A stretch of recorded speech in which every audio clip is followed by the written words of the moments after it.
ஜோமனும். வல்லமையான பிதாவே, உமக்கு கோடான கோடி ஸ்தோத்திரம் ஆண்டவரே. எங்களோடு பேசும் இன்றைய நாளுக்குரிய கிருபையினாலே எங்களை தாங்கும். இந்த எழுப்புதல் சத்தியங்கள் தேசத்தில் ஊடுருவி விக்கிரகத்தின் கிரியைகளை அழித்து ஆத்துமாக்களை விடுதலையாக்கக்கூடிய வழிவாசலை திறந்தருள்வீராக. கிருபைதாருங்க. இயேசு மூலம் ஜெபிக்கிறேன் ஜீவனுள்ள தகப்பனே, ஆமென். அல்லேலூயா. வியாதின்னு வந்துட்டாலே எங்கே செத்துருவோன்னு பயம்.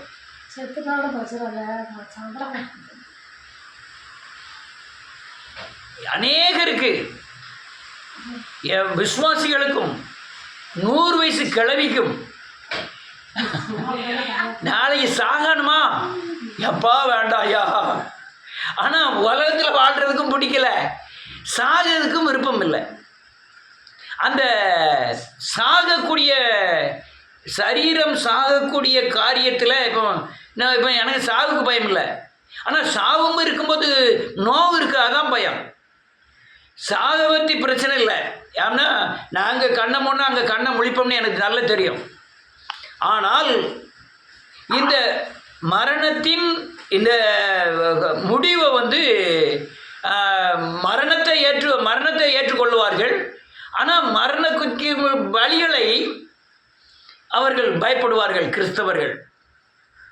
இந்த மரண பயத்தை வச்சு தான் பிசாசு என்ன பண்ணுறதான், அப்படியே நம்ம அடிமைப்படுத்துகிறோம். ஒன்று, ஆத்மாவில் கிறிஸ்துவின் ஜீவன் இருக்கிறது. பிசாசானவன் இருதயத்தில் கிரியை செய்து ஆத்மாவில் இருக்கிற கிறிஸ்துவை மேல் இருக்கிற விசுவாசத்தை பலவீனப்படுத்தும்படியாய் சரீரத்தை உபத்திரப்படுத்துவான். எல்லாருமே சாட்சி சொல்ல கேட்டோம். நாம் மரித்தோரை எழுப்புகிறவர்கள், பிணியாட்களை ரட்சிக்கிறவர்கள். ஆனால் நமக்கே ஒரு பிணி வந்துட்டுனா அதை விசுவாசத்தின் பலத்தினாலே ஜெயிக்க முடியலை. அநேகர் சொல்லுவாங்க, எலியாவிட எலிசா அநேக அற்புதங்களை செய்தார் அப்படின்னு. அவருக்கும் வியாதின்னு ஒரு காரியம் கடைசி நேரத்தில் பயங்கரமான வியாதியிலே மாட்டிக்கொண்டார். டேனியல் 4 ராஜாக்கள் மத்தியிலே 2ஆம் இடத்தில் இருந்தவன், அவனும் கூட கடைசி நேரத்தில் வியாதியிலே மாட்டிக்கொண்டான். ஆனால் அப்படின்னு பல பேர் சொல்லுவாங்க. எப்பா பிரார்த்தித்து புதிய ஏற்பாட்டில் அவனும் வியாதியில் மாட்டிக்கிட்டான் அப்படின்னு பவுல் எழுதுகிறார் பிலிப்பியரில். ஆனால் சிலர் சொல்லுவாங்க பவுலுக்குமே வியாதி இருந்தது அப்படின்னுட்டு. அவன் மாமிசத்தில் ஒரு முள் கொடுக்கப்பட்டிருக்கிறது அப்படின்ன உடனே எல்லாரும் சரீரத்தில் அவனுக்கு கல்லெறி உண்டு, கண்ணீர் வடிச்சுக்கிட்டே இருந்தான், கட்டையனாக இருந்தான், அதிகமாக காயப்பட்டதுனால அவன் சரீரத்தில் வியாதி இருந்ததுலாம் சொல்லுவாங்க. அவன் அந்த வியாதியை சொல்லலை. ஆவிக்குரிய தன்மைக்கு வரக்கூடாதபடி இருக்கிற மாமிசத்தின் பிடி, மாமிசத்தில் உண்டாகிற ஆவிக்குரிய பலவீனம். அது என்ன பலவீனம்னா, நீர் தந்த தரிசனத்தினாலே என்னை உயர்த்தாதபடி எனக்கு முள் கொடுக்கப்பட்டிருக்கிறது. அந்த மாமிசம் என்னன்னா, தன்னை உயர்த்துகிற மாமிசம், மாமிசத்தின் கிரியை. அந்த மாமிசத்தை தான் சொன்னாலே தவிர இந்த மாமிச சரீரத்தை சொல்லலை. அநேகர் அப்படி பிரசங்கிக்கிறார்கள், அது தெரியல. ஆனால் புதிய ஏற்பாடு வரும் பொழுதோ இந்த சரீரத்துக்கு பவரே இல்லை. நீங்கள் 5 வயசுலையும் சாகலாம், 50 வயசுலையும் சாகலாம், 1000 100 வயசுலையும் சாகலாம். இந்த சரீரம் சாகிறத பற்றி பிரச்சனை இல்லை, ஆனால் ஆத்துமா செத்துறக்கூடாது, அதுதான் முக்கியம். அதான் ஆண்டவர் சொன்னார், சரீரத்தை கொல்ல வல்லவர்களுக்கு நீங்கள் பயப்படாமல் ஆத்மாவையும் சரீரத்தையும் நரகத்திலே தள்ள வல்லவருக்கு பயப்படுங்கள் அப்படின்னு சொன்னார் ஆண்டவர். அப்போ ஆத்ம மரணம் தான் நமக்கு பயப்பட வேண்டிய ஒரு மரணம். சரீர மரணம் மனைவி இருக்கு, மகன் இருக்கா, பேரன் இருக்கா, இதெல்லாம் எப்படி விட்டுட்டு போகலாம் நம்ம நினைக்கலாம். இதெல்லாம் அவர் பார்த்துக்கிட்டாரு, எல்லாமே தேவனுடைய சார்பில் கொடுக்கப்படும். நமக்கு என்னன்னா, இந்த மனம், ஆத்மா, ஜீவன், இந்த ஜீவன் மறிக்கக்கூடாது. அதனால இந்த மரண பயம் இருக்கும் வரை நீங்கள் பிசாசுக்கு அடிமை. நீங்கள் மரண பயம் இல்லைன்னா நீங்கள் தேவனுக்கு அடிமை. நீங்கள் மரண பயம் இருந்ததுன்னா பிசாசின் பிள்ளைகள். ஆனால் இந்த சரீர மரணம் நான் சந்தித்தாலும் பரவாயில்ல, நான் ஆவிக்குரிய மரணம் அடையாதபடி தேவன் என்னை காத்துக்கொள்வார்ங்கிற விசுவாசம்தான் நமக்கு தேவை. இந்த மண்ணில் படைத்த இந்த சரீரம் மண்ணுக்கு திரும்பும். ஆனால் பரத்திலிருந்து கொடுக்கப்பட்ட ஆவி, ஜீவன் எல்லாமே அதுதான் 1000 வருட அரசாட்சிக்குள்ளே பிரவேசிக்கும். அதுக்கு மரணம் இல்லை. அதனால் இந்த சரீர மரணத்தை குறித்து பயம் இருக்க தான் செய்யும். நான் அல்லேலூயா ஜெபம் பண்ணும்போது, ஆண்டவரே இந்த சரீரம் உபத்திரவப்பட்டு சரீர மரணத்தை சந்திக்காதபடி நீர் அல்லேலூயா பழைய ஏற்பாடில் அநேகருக்கு கொடுத்த அதே மரணம், புதிய ஏற்பாடில் கொடுத்த மரணங்கள் எங்களுக்கு உண்டாக வேண்டும்.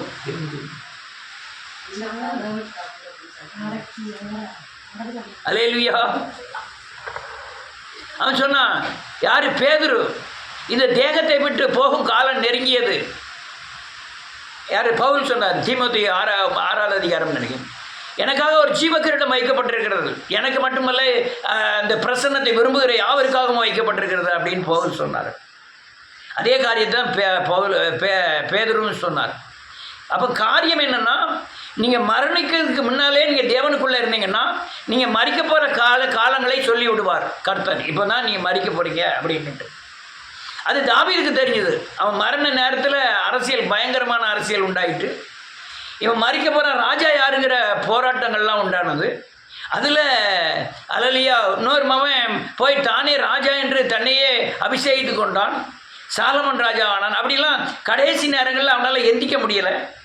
ஆனாலும் கர்த்தர் அவனுக்கு பலன் தந்து யார் யார்கிட்ட எப்படி நடந்துக்கணுங்கிற முறைகளை சாலமோனுக்கு விலாவாரியாக சொன்னார். நீ அப்னேர் எப்படி நடந்துக்கோ, யோவாப் எப்படி நடந்துக்கோ, சீமோ இன்று ஒருத்தன் இருக்கான், அவன் எப்படி இருக்கான், அவனை மேலே எச்சரிக்கையாயிரு அப்படின்லாம் எல்லா காரியங்களையும் தாவீது தன் மகனாகிய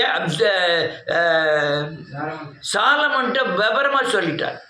ஆனால் ஈசாக்கு அப்படி கிடையாது. தன் மகனை கூப்பிட்டு 2 பிள்ளைகளும் கூப்பிட்டு நான் ஆசீர்வதிக்க போகிறேன், நான் மரண காலம் நெருங்கிட்டு.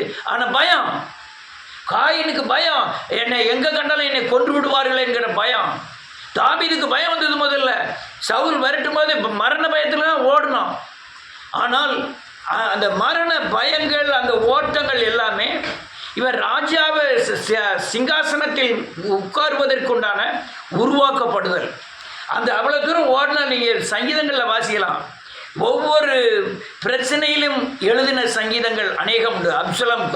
அதுலாம் புகையில் இருந்த சங்கீதம் அப்படின்ட்டு பல சங்கீதங்கள் உண்டு. இப்போ எனக்கு சொல்ல தெரில. பல சங்கீதங்கள் இவன் உபத்திரவத்தின் பாதையில் ஓடும்போது அவன் எழுதின சங்கீதமாகவே இருக்கும். நான் அந்த சங்கீதத்தை ஏன் சொல்ல வரேன்னா, ஒவ்வொரு சங்கீதத்திலையும் தன்னை பலப்படுத்தி கொண்டான் தேவனுக்குள்ளே ஓடும்போது அந்த மரண போராட்டத்தில். அதே போல தான் நம்மளும் மரண பயம் வந்துன்னா நீங்கள் பிசாசுக்கு அடிமையாகிடுவீங்க, பிசாசு பிள்ளையாகிடுவீங்க. அந்த காரியங்களுக்கு நீ எச்சரிக்கையாக இருக்கணும். இப்போ ஒரு வசனத்தை வாசிக்கலாம். இங்கே வாசிக்கிறவர்கள் நிறைய இல்லை, நீங்கள் தான் வாசிக்கணும். யார்? செல்லில் உள்ளவங்க தான் வாசிக்கணும். எபிரேயரின் புத்தகம் 2வது அதிகாரம்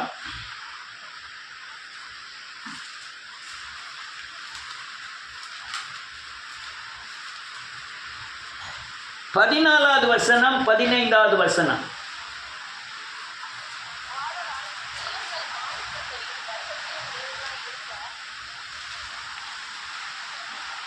ஹலோ,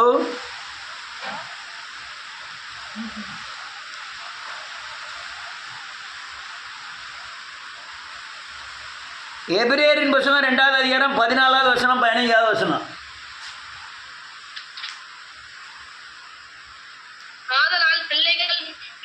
ரத்தத்தையும் உடையவர்களாய் இருக்க அவரும் அவர்களைப் போல மாம்சத்தையும் ரத்தத்தையும் உடையவரானார். மரணத்துக்கு அதிகாரியாகிய பிசாசானவனை நமது மரணத்தினால்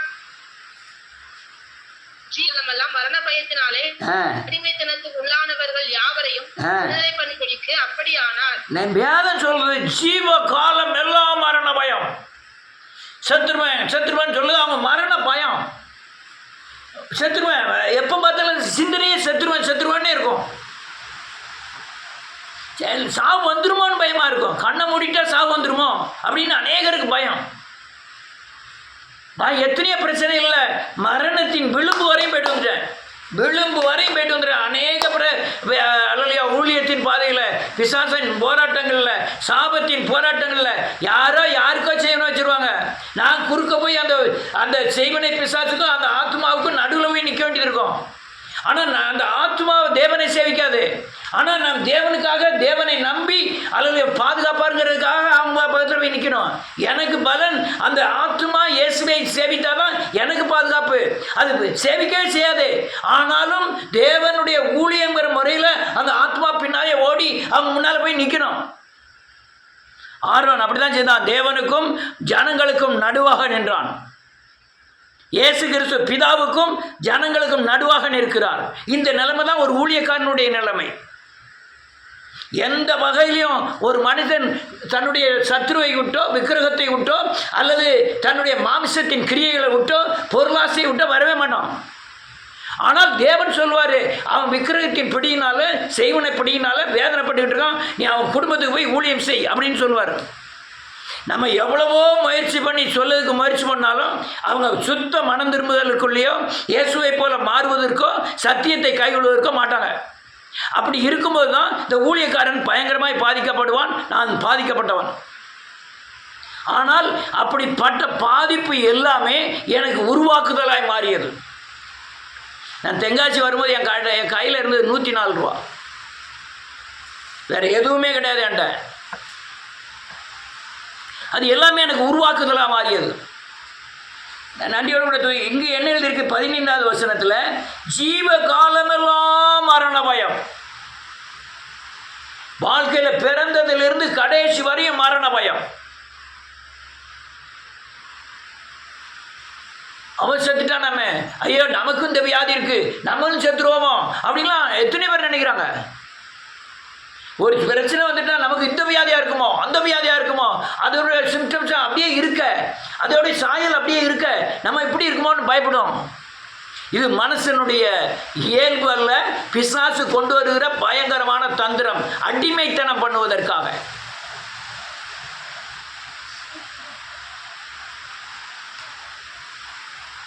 மரண பயத்தினாலே அடிமை பண்ணுகிறான்.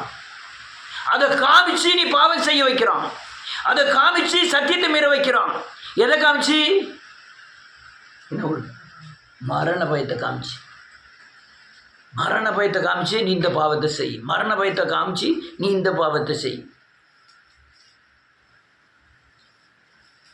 பாவம் பிடிச்சா விடவே செய்யாது. அது பயங்கரமான கொடுமைத்தன்மை உள்ளது.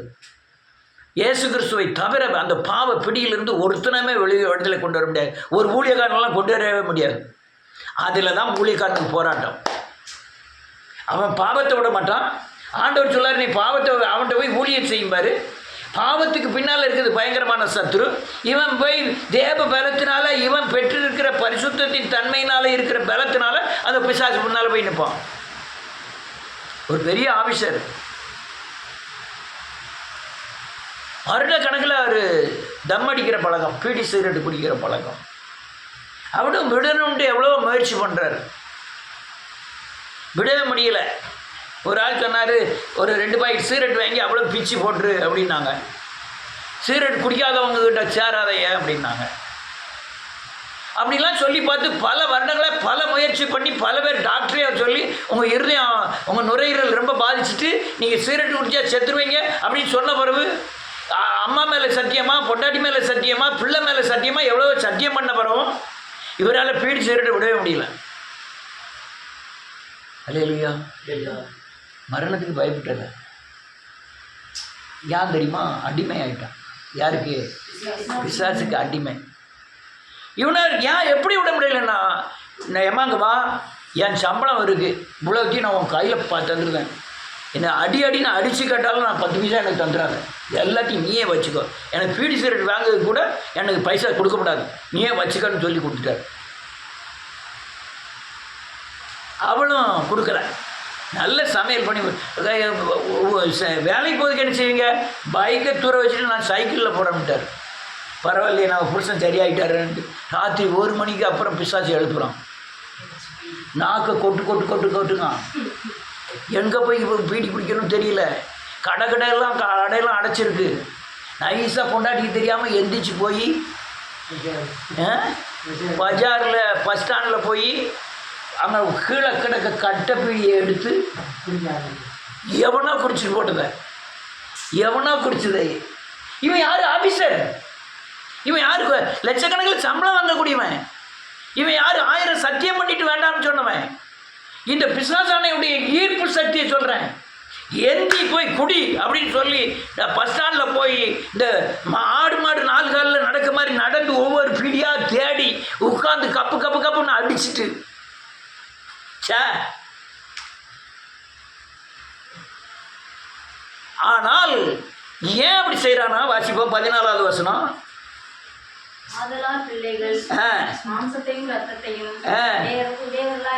என்ன மாமிசத்தையும் இரத்தத்தையும் உடையவர்களா இருக்க? அல்லேலூயா. இது நான் பிள்ளை. நீங்க எல்லாம் யாரு? யாருக்கு பிள்ளை? வாசிப்போம் ஒரு வசனத்தை வாசிப்போம் பிள்ளைங்கிறதுக்கு. ரோமர் 8வது அதிகாரம் 15, 16, 17.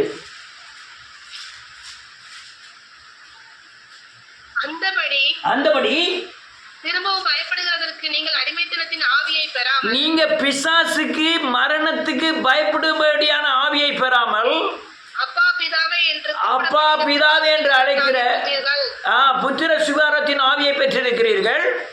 நாம் தேவனுடைய பிள்ளைகளாய் இருக்கிறோம் என்று ஆமென் ஆவியானவர் தாமே நம்முடைய ஆவியுடனே கூட சாட்சி கொடுக்கிறார். நம்ம ஆவியில சொல்றாரு நமக்கு தகப்பன் இயேசுன்னு. அநேக நேரத்தில் எசப்பா எசப்பாங்கிற எதுக்கு? அங்கே உள்ள இருதயத்தில் பரிசுத்த ஆவியானவர் ஊற்றப்பட்டு இருக்கிறார். அதனால தான் நீங்கள் இயேசுவை அப்பான்னு சொல்கிறீங்க. நீங்கள் சொல்ல மாட்டேன் அப்பான்னு சொல்லியிருக்கீங்களா?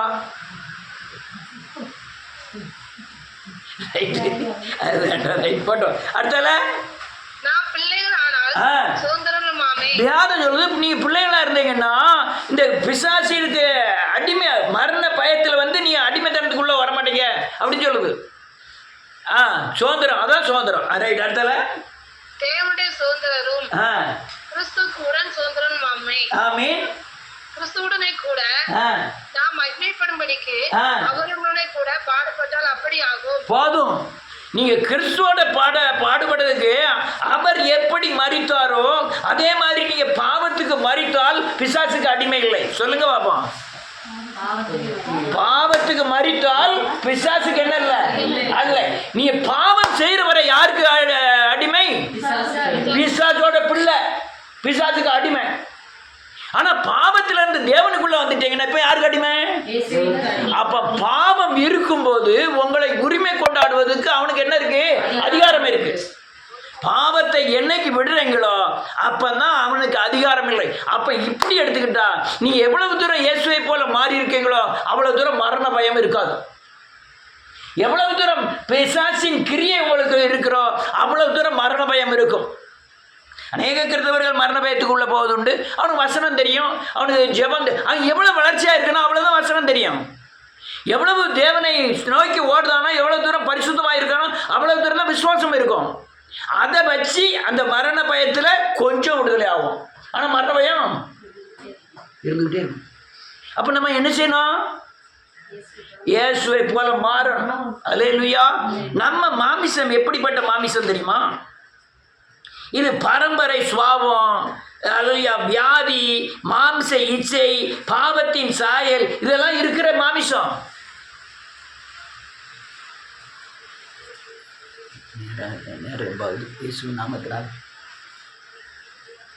இது பரம்பரையாவே இந்த வியாதி வந்துகிட்டு இருக்கும். பரம்பரையாவே குணம் வந்துகிட்டே இருக்கும். பரம்பரையாகவே சுவாபம் வந்துகிட்டே இருக்கும். உன் தாத்தாக்கு இருந்த சுவாபம் அப்படியே இருக்கும். யாரு பிள்ளை? யாரு பிள்ளைப்போ? வேதம் சொல்லுது அவர் அந்த மாமிசம் அப்படிப்பட்ட மாமிசம். மாமிசம் எப்படிப்பட்ட மாமிசம்? சுவாபத்தின்படி, அல்லையா, குணத்தை சாயலின்படி. நான் யார் சாயலில் இருக்கேன்? உங்கள் நீ யார் சாயல்ல? அப்பா சாயலா அம்மா சாயலா சொல்லுவாங்கல்ல? அம்மா சாயல்ல. அப்போ அம்மாவுக்குள்ள எல்லா கிரியைகளும் எனக்கு அது எந்த பரம்பரையாவது. அவங்க அம்மா யாருக்கு உள்ள சாயல்? ஒருவேளை அவன் அப்பா சாயலாக இருக்கலாம். இப்போ அப்பா சாயலில் உள்ள குணம் யாருக்கு வருது? உங்கள் அம்மாக்குள்ளே வந்து அம்மாக்குள்ளே போயிது அதே மாதிரி அவங்க அந்த பிசாசுக்கு அடிமையாக இருந்து உங்கள் அம்மா அடிமையாக இருந்து நான் வேத கோயிலுக்கு வந்திருக்கேன், ஆனாலும் மரண பயம் இருக்கிறதுனால, பாதி பாவம் மாம்சத்தில் இருக்கிறதுனால நான் பிசாசுக்கே வேண்டியிருக்கேன், அடிமையாக இருந்து மரண பயம் எனக்குள்ளே இருக்கு. அல்லேலூயா. இந்த இரத்தம் என்ன தெரியும், நான் பிள்ளையின் மாம்சமும் இரத்தமும் உடையவர்களாய் இருந்தார்கள் தான் நான் இப்போ சொல்லிட்டு வரேன். பிள்ளையோட மாம்சம் எப்படிப்பட்டதுன்னு, இரத்தம் எப்படிப்பட்டது தெரியுமா? அணுக்கள்ல இருக்கிற பயங்கரமான குணங்கள் கடந்து கடந்து வருது. ஒரு ஒரு ஜாதி, அவனுக்குன்னு ஒரு குணம், அவனுக்கு ஒரு கிரியை. நீங்க பாருங்களேன், நம்பியாருக்கு ஒரு குணம், நம்பியாருக்கு ஒரு கிரியைகள், தேவருக்கு ஒரு குணம், தேவருக்கு ஒரு சாயல், அவங்களுக்கு ஒரு திமிரு, அவங்களுக்கு ஒரு இது, ஒவ்வொரு ஜாதிக்கும். இது எங்க இருக்கு? ரத்தத்தில் இருக்கு, ரத்தத்துக்குள்ள இருக்கு. எங்க போனாலும் நம்ம ஆளுகளை தேடுதானே. பெரிய ஊழியக்காரன் ஆயிட்டான், பெரிய ரெவரண்ட் ஆயிட்டான், இருந்தாலும் தன்னுடைய ஆட்களை தேடுகிறான். அவர் சொன்னார், நம்ம யாராவது அவர் நம்ம சின்ன இது குளோரிந்தா சர்ச்சுக்கு ஒரு ஆம்பளையால் எப்பவுமே நம்ம ஜெபத்துக்கு வருவார், சொந்த பந்தம். இந்த போர்டில் இதில் எழுதியிருக்காங்கல்ல, இந்த குளோரிந்தா சர்ச்சை சுற்றி வசனம் எழுதியிருக்கலாம், 1,10,000 ரூபா கொடுத்துருக்காங்களாம் எழுதுறதுக்கு.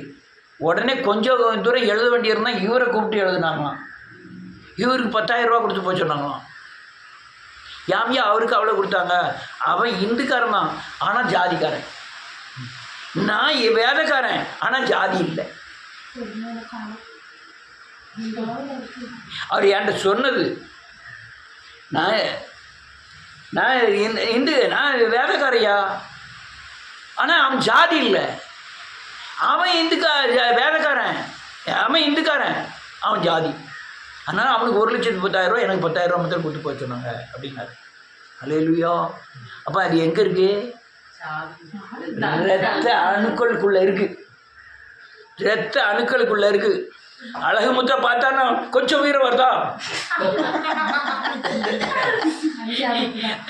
எலிசபெத் கல்யாணத்துக்கு பெரிய போர்டுல இருந்தது, கட்ட விட்டு எத்தோடனா ஞாபகம் இருக்குல்ல. மனுஷ தன்மை, சாபத்தின் சக்தியே இரத்த அணுக்கள்ல இருந்தா கடந்து போகுது. பாவம் செய்கிற உணர்வு எங்க இருந்தா கடந்து போகுது தெரியுமா? இரத்த அணுக்கள்ல. செய்யணும் தூண்டுதல் தெரியுமா? ரத்தம். ஒன்று வேண்டாம், ஒரு கோபம், ஒரு அகந்தை, ஒரு எந்த ஒரு மனுஷனுக்கு ஒரு சந்தோஷம், ரத்தம் சூடாகும், ரத்த ஓட்டம் கூடும். கோபம் வந்துட்டா என்ன செய்யும்? ரத்தம் கூடும். அப்ப உள்ளவன் ரத்தத்துக்குள்ள என்ன இருக்கு? பேய் இருக்கு. அல்லேலூயா. இது மாமிச பிள்ளையின் மாமிசம், ரத்தம். சரி, இயேசு கிறிஸ்து கிட்ட வாருங்க. இயேசு கிறிஸ்து ரத்த மாமிசம், அவ அப்பா மாமிசமா, அவ அம்மா மாமிசமா? அது என்ன மாமிசம் தெரியுமா? கரை திரையற்றது, அது பழுதற்றது. நம் தண்டனை நம்முடைய பாவத்து மாமிசத்திலும் நம்முடைய இரத்தத்திலும் இருக்கிற பாவ சாப சுவாபத்தின் தண்டனை ஏற்றுக்கொள்ளும்படியாய் தேவனால் அனுப்பப்பட்ட மாமிசம். என்ன சொன்ன?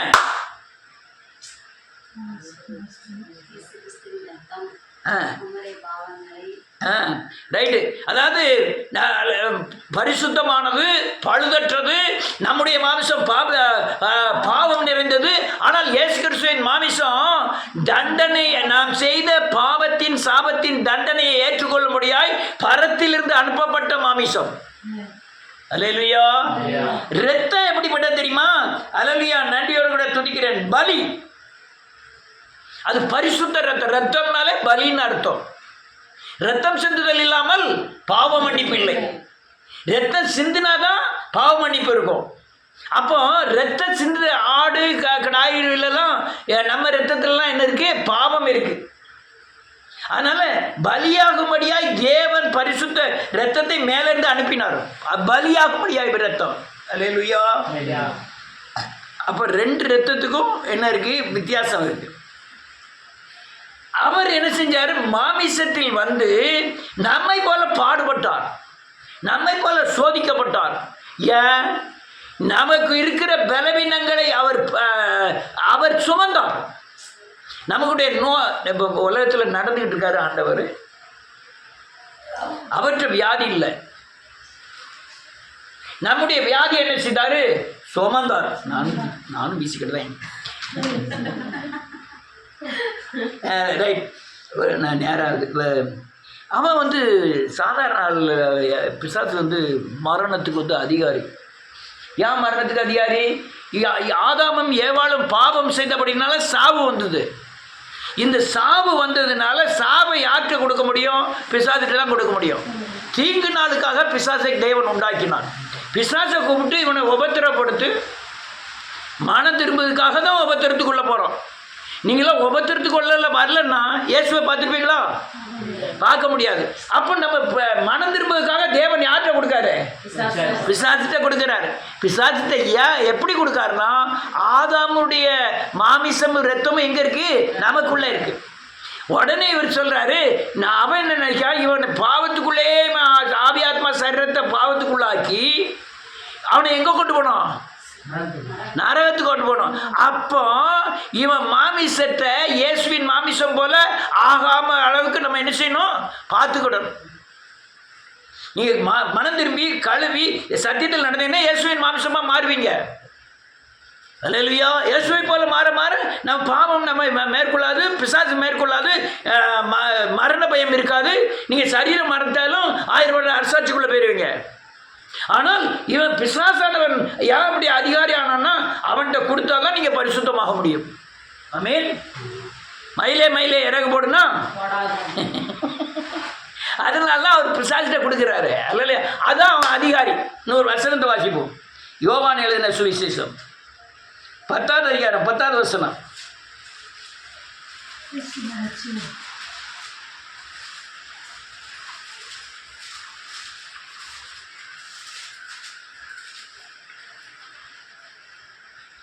வாசிக்கலாம் யாரா டக்குனே. ஆமென். வேறு ஒன்றுக்கும் வரான், நானோ அவைகளுக்கு ஜீவன் உண்டாயிருக்கும்படியாகவும். ஆமென். தன் மரணத்தினால் மரணத்தின் அதிகாரியை அழித்தார். அதிகாரின்னு எழுதிருக்குமே எங்கண்ணே? பிலிப்பியர்ல.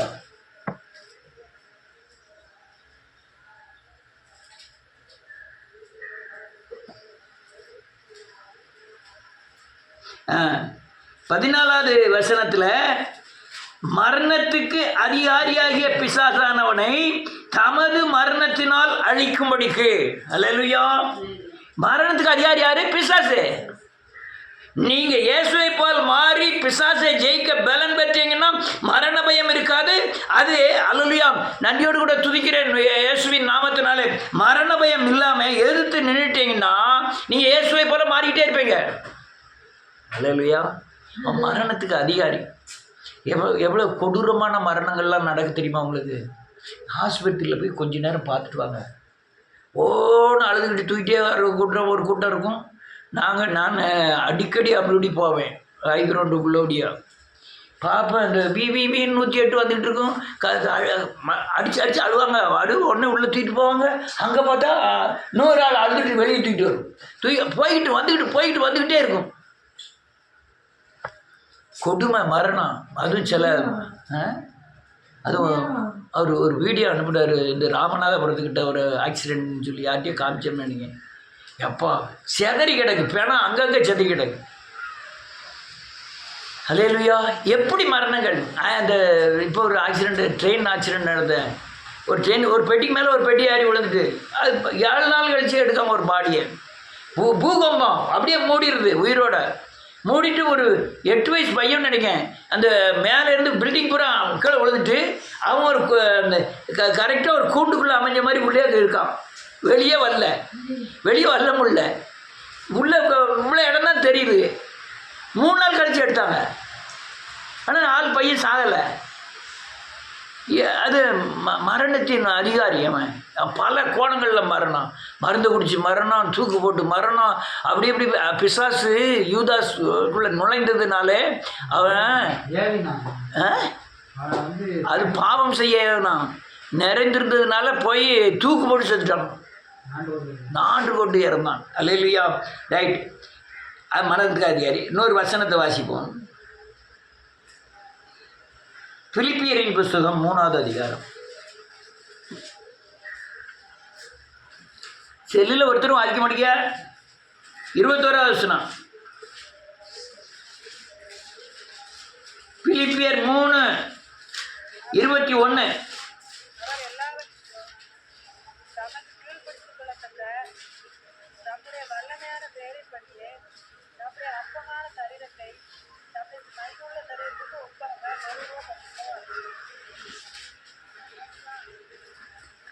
சரியாவே கேட்கலையா? வாசி வாசி வாசி. அவர் எல்லாவற்றையும் ஆ நமக்கு கீழ்ப்படுத்திக் கொள்ளத்தக்க தம்முடைய வல்லமையான செயலின்படியே நம்முடைய அற்பமான சரீரத்தை அவருடைய மகிமையான சரீரத்துக்கு ஒப்பாக மறுரூபப்படுத்துவார். அப்படி மறுரூபப்படுத்தினார்னா உங்களுக்கு மரண பயமே இருக்காது. அல்லேலூயா. அநேகர் மரண பயம் அது வந்து எல்லாருக்குள்ள இருக்கு. ரெவரண்டானாலும் சரி, பாதி தான் நம்ம தேடி இருக்கோம். அந்த பாதி அளவுக்கு மரண பயம் இருக்குதான் செய்யும். மரண பயம் இல்லாத ஆளா இருக்கா? எப்படி மரண பயம் இருக்கும்? அல்லேலூயா. மரண பயம் இருக்கிறதுனால தான் இந்த கொரோனாலாம் வந்ததுல வெளியே வராமல் இருந்துட்டாங்க. இந்த ஆடு மேய்க்கிறவங்களுக்கு ரொம்ப சந்தோஷம். ஏன்னா காட்டிலே கிடந்துக்கலாம், மக்களே பார்க்கணும். ரொம்ப ஆட்கள் இறந்து வச்சு மாடு வச்சுங்களா? மாட்டுக்கும் அங்கே கொரோனா வந்துட்டு தெரியுமா? ரைட், இயேசுவின் நாமத்தினால. அதனால் இயேசு இப்போ பிள்ளைகள் மாம்சத்தையும் இரத்தத்தையும் இருக்கிறது மாதிரியே அவரும் மாம்சமும் இரத்தமாக பூமியில் வந்து பிறந்து நம்முடைய மாம்சத்தின் இரத்தத்தில் உள்ள சாபத்தையும் பாவத்தையும் எடுத்துக்கிட்டு சிலுவையில் சுமந்து தீர்த்தார். என்ன சொன்ன? அறகுறையாக சொல்லக்கூடாது. முதலிருந்து நம்ம மாம்சத்தையும் இரத்தத்தையும் உடையவராக இருக்கிறதுனால, நமக்குள்ளே இருக்கிற பாவ சாபத்தையும் இருக்கிறதுனால, அவர் பாவம் இல்லாத மாம்சமாய் இரத்தம் உடையவராக வந்து நம்ம பாவ சாபத்தெல்லாம் சுமந்து தீர்த்துட்டாரு. நம்ம அறிக்கை செய்து விட்டு இயேசுவை போல மறுரூபமானோம்னா மரண பயத்திலேருந்து என்ன செய்வோம்? விடுதலை ஆவோம். இல்லைன்னா நம்ம மரண பயத்தில் மாட்டிக்கொள்வோம். நம்ம எவ்வளோ தூரம் மறுரூபமாயிருக்கிறோமோ, அதான் இந்த மகிமையின் சாயல், இயேசுவின் சாயல் வருகிறோமோ அவ்வளோ தூரம் நீங்கள் மரணத்துக்கு பயப்பட மாட்டீங்க. அல்லேலூயா. இதுதான் உலகத்தில் மரண பயத்தில் சிக்கி தவிக்கிற பயங்கரமான சக்திகள்.